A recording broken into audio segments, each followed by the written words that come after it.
First off, holy crap. I actually hit 100 subscribers. Actually, now I'm at 112 subscribers, and I cannot believe it. Thank you guys so much for subscribing to me and thinking that I'm worth your time, I guess. I don't know, but thank you. I really appreciate it. It means the world to me. I was flipping out when I saw that I actually hit 100. So my next goal is 1,000. That's probably gonna take a while, but I'm hoping to reach it, and with your guys' help, maybe I can actually get there. Thank you so much again. I really, really appreciate it. Okay, so today I'm gonna do something kind of different. I'm not gonna review anything.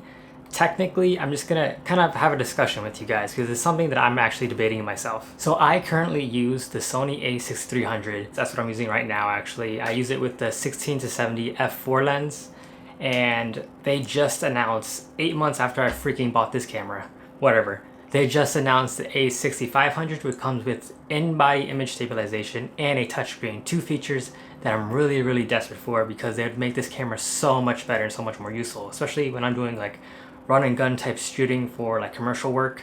I usually do a lot of handheld stuff, and having that in-body image stabilization would make it so much easier. I have been considering buying a 3-axis gimbal for my current camera to make it, more stable when I'm doing video shoots. But I mean, for basically the same price, I can just buy the new version of this camera that has it built in. I mean, it probably won't be as good as actually a handheld version, but I mean, it'll be good enough for what I do. And especially having the stabilization built into the camera means I can carry around less equipment with me. I won't have to bring as many tripods or anything like that. I can just have it all built in the camera and know that I'm gonna get a nice smooth shot. But like I said, I bought this camera as soon as it came out 8 months ago, so having to upgrade already is kind of ridiculous, honestly. Like, why did they do this so close to the release of this camera? Like, why not wait until a full year at least? Like every other technology company, it waits a year to at least give the customer some feel of value. It's not that I'm not happy about those new features, it's just at the same time I feel like I got ripped off kind of, and I'm pretty sure other people feel like they got ripped off, like they invested a lot of money into this and now the new one comes out so close to release of this one. They could have honestly just waited that time period to get the new one. That's not really the debate I want to have today. The debate I want to have today is whether or not I should upgrade to the a6500 or save a bit of money and go with the Panasonic G85 that was just released today. I've been doing a lot of research, and actually the two cameras kind of compare very well. They both have in-body image stabilization, they both have touchscreens. The Panasonic does only have a 16 megapixel micro four thirds sensor, so the noise isn't going to be as nice like when you're using high ISOs, but it shouldn't be too much worse than the a6500 honestly, or the a6300 for that matter. I mean, if you compare sensor sizes, you can see that the APS-C size sensor is slightly wider than the micro four thirds, but honestly that shouldn't equate to much, especially if you're only going to be publishing all your work online like I do. I never print out any of my photos, I just post them on Instagram and other social media so people can see them.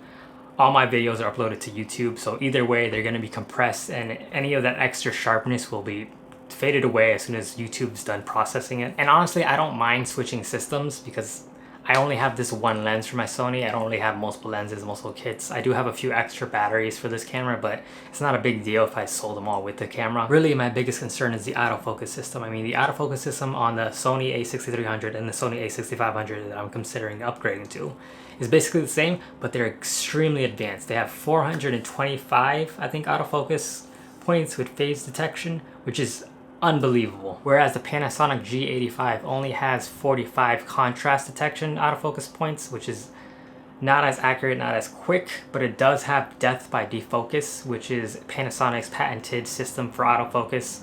I have personally never really used a Panasonic camera, but from all the videos I've seen and everybody who's talked about it has kind of bragged about how fast it is and how accurate it is. But at the same time, all the test videos I've seen of it, it sometimes works instantly and it grabs the focus and locks on, but then other times it hunts for the focus, and that's something that I really don't want in my videos. And I know for professional work you should be using manual focus all the time, but I mean, if you've had the Sony a6300, you know how great the autofocus system is. Even on video, like right now, this is all of my videos are autofocus system. I do not manual focus any of these YouTube videos, and it just tracks your face so well. Like, I don't have to worry about me not being in focus unless of course I accidentally put it on manual focus. And it keeps up with me no matter how fast I move. And my biggest concern is that maybe the Panasonic with its older, kind of not as intelligent autofocus system will not be able to keep up with me as I move back and forth between the frame. But another advantage the Panasonic has over the Sony is that it has a fully articulating screen, so I can just turn the screen around towards me so I can view myself,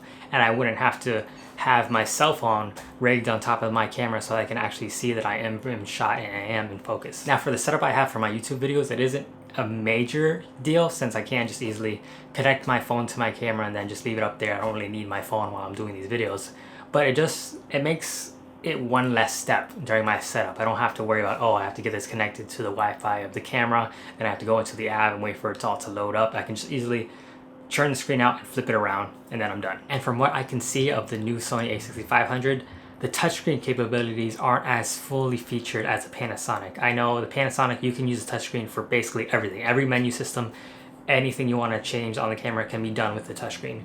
Whereas the new Sony a6500, I believe you can only use the touchscreen to tap to focus, as well as swiping through your photos in the image gallery. Now the main reason I want a touchscreen is so I can easily tap the screen and lock in my focus point.